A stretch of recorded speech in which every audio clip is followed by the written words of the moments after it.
Welcome back. I hope you've enjoyed our books about polar mammals. And you might wonder, where does Fancy Nancy get her ideas on these books to share? Well, I have to give credit today to a little friend of mine named Colin. Colin is the most interesting young man. He loves animals and he loves nonfiction books. And he told me, why don't you, Nancy, have more nonfiction on your show? And I said, well, Colin, you're right. I need to do that. What would you like to learn about? And of course, he said something about animals because he always talks about animals. But he specifically said, Nancy, I would like for you to share a book about people who take care of animals. So I went to the library and asked for help, and I found a great one called Animal Caretaker. You can tell by the cover there's a dog and someone taking care of the dog that's in a kennel. And I never thought there could be so much to learn about taking care of animals, or that it could be such a wonderful job to have. I thought about zoos and I thought about a vet, but I couldn't think of any more ways that we could use animal caretakers. But this book shared a lot of places that you can work if you love animals and like to take care of them. There are many jobs. In this picture, we see this caretaker is working at a zoo, and he is working, I think, with penguins, who also love cold weather, by the way. And the caretakers in the zoo have to know about the right food for the animals, the right temperature for them, how much food. They have to watch them for signs of diseases or problems with the animals. They have to mix vitamins. They have to exercise and train the animals. There are so many things that caretakers of animals must do. And instead of just working in the zoos, they need animal caretakers at the circus. And as more and more people have pets in their home, there are people looking for places to take their pets during the day so their animals won't be lonely at home. So there are places like doggy daycares where animal caretakers can work, and there are places where you can board your animals. If you go on vacation, board is a special fancy word that means a place where animals can stay and get their food and be cared for while you're not at home. There is a lot that animal caretakers can learn. And if you become a caretaker, you need to make sure that you have your high school diploma and you go through graduation.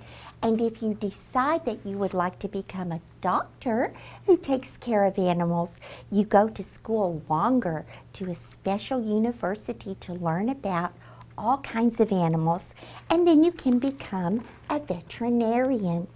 Here we see a picture of the doctor and one of the caretakers that works in her clinic for the animals. This book I loved because of all the extra information. They have a whole page of fancy words with the title Words to Know. And to learn more, they gave you many websites like some of our other books have today.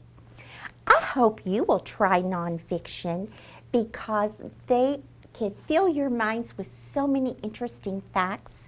And this could be a book that you could read if you're thinking about a career in working with animals. On the back, it shows us there are like 30 or 40 books about different careers that you could have when you grow up. And on the back it says career exploration. That means exploring and learning about jobs you might like to have when you grow up.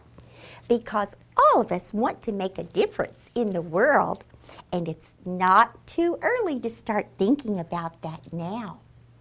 Another type of worker who works with animals is an animal trainer. If you watch movies with live animals and you think, boy, those animals are smart, how did they learn all that? They have trainers that work with them. They're professional, and that's how they earn their living. That is their career. Animals in circuses are trained. And look at this picture of this horse. He is rearing up on his hind legs, and I thought, oh, that must be a circus horse.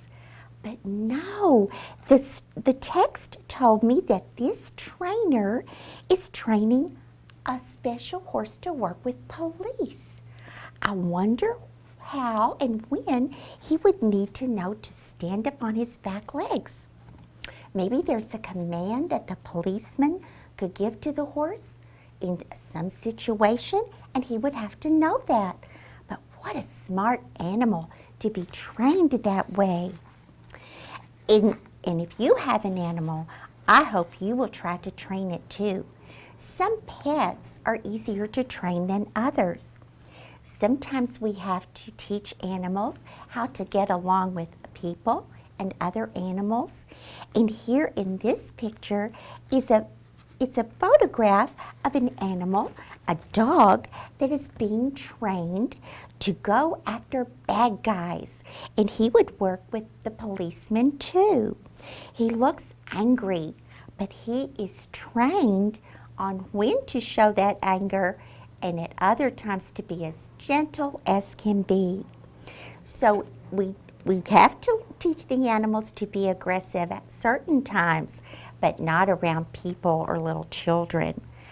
Aren't they smart to learn all this? Trainers are smart too, because they know special ways to work with the animals, not to hurt them or to make them unhappy when they're being trained. It's a very important job to train animals, and maybe that's the kind of thing you would enjoy someday. It would be awfully fun, and maybe your students could appear in a movie someday, or be a special dog that helps people, like a dog for the blind, a seeing eye dog that could help someone's life be so much better. Wouldn't that be a great career? I think so. Now today we'll end our book club with me sharing a Fancy Nancy book with you. We were talking about cold weather, and I like cold days sometimes. The title of this story of mine is called Fancy Nancy, There's No Day Like a Snow Day. Do you have snow days where you live, where you wake up in the morning and snow has fallen overnight and it's too dangerous and slippery to go to school? If so, and you hear the news, do you act like this? This is me and my parents, and I'm looking out the window, seeing the snow fall, and I'm jumping off the ground. I'm floating in midair. I'm so excited because we get a day off from school. Then I learned my parents still have to go to work, so Mrs. Devine is going to watch JoJo and me. So we get bundled up and we go outside and we start having so much fun in the snow. It was a lot of snow, and when that happens, it's a fancy word called a blizzard, and that's what we had. Now, my favorite thing to do when there is a lot of snow is to go sledding, like you saw on the cover of my book. But Mrs. Devine said that she cannot go sledding with us. She's elderly, which means she's kind of older, like a great-grandmother, and she has to be careful. So she watches us from inside the house and says we can play in the yard, but no going to the big hill for sledding. While that's a disappointment, I do understand. So I'm very, very kind about it. And I have this best idea ever.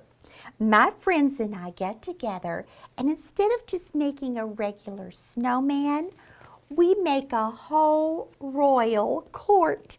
We have a snow king, a snow queen, and all the ladies in waiting.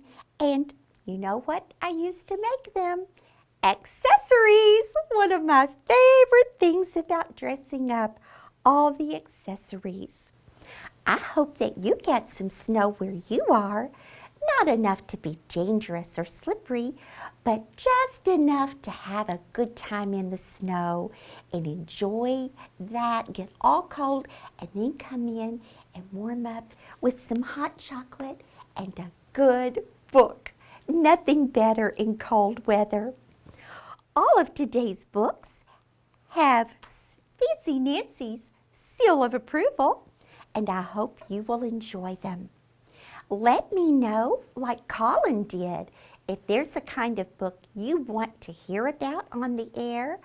I will do that if I can find one. So please let me hear from you. I want to thank Colin for letting me know specifically just the kind of book he wanted to hear about today. I hope to hear from you soon. Don't forget, read, read, read, and have a good, cozy day wherever you are.